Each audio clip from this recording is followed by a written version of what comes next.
প্রিয় ভিউয়ার্স, সকালবেলা উঠে দেখি আম্মা আমাদের জন্য দারুণ সুস্বাদু মজাদার একটি ব্রেকফাস্ট রান্না করছে। এই ব্রেকফাস্টটি হচ্ছে মিনি সমোচা, যা আপনাদেরকে আগের ভ্লগে দেখিয়েছিলাম বানানো কতটা সহজ, এবং আম্মু সেটার মধ্যে চিকেন দেওয়াতে সেটার টেস্ট কিন্তু অনেকটাই বেড়ে যায়। সেই সাথে এখানে কিন্তু আম্মু রেখেছে দুপুরের জন্য মাছের ভাজি, দেখতে পাচ্ছেন, এগুলোকে আম্মু রান্না করবে।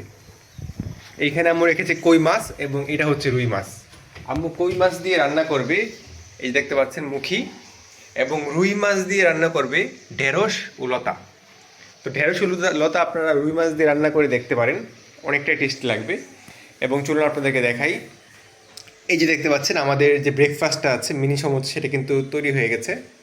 এবং সেই সাথে আম্মু আমাদেরকে দিল, এটা হচ্ছে অনেক ঠান্ডা ঠান্ডা চকলেট শেক।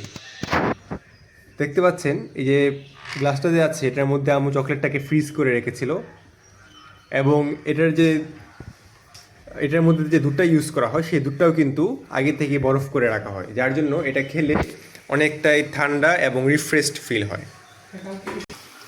দেখতে পাচ্ছেন আরও মিনি সমোসা ভাজা হয়ে গেছে, এখন এগুলোকেও আম্মু তুলে নিচ্ছে। আর এই পাশে দেখতে পাচ্ছেন এখানে কিন্তু পুঁইশাকও রেডি। আম্মু পুঁইশাকও তরকারির জন্য ইউজ করবে। তো প্রিয় ভিউয়ার্স, আমাদের মিনি সমোসা এবং চকলেট শেক রেডি। এখন আম্মু দুপুরের জন্য প্রস্তুতি নিচ্ছে, আর আমরা ইফাকে ব্রেকফাস্টটা করে নেব। আজকের মতো এই পর্যন্তই। অবশ্যই কমেন্ট করে জানাবেন যে আম্মুর রেসিপিগুলো আপনাদের কাছে কেমন লাগে। তো সকলে ভালো থাকবেন। আল্লাহ হাফিজ।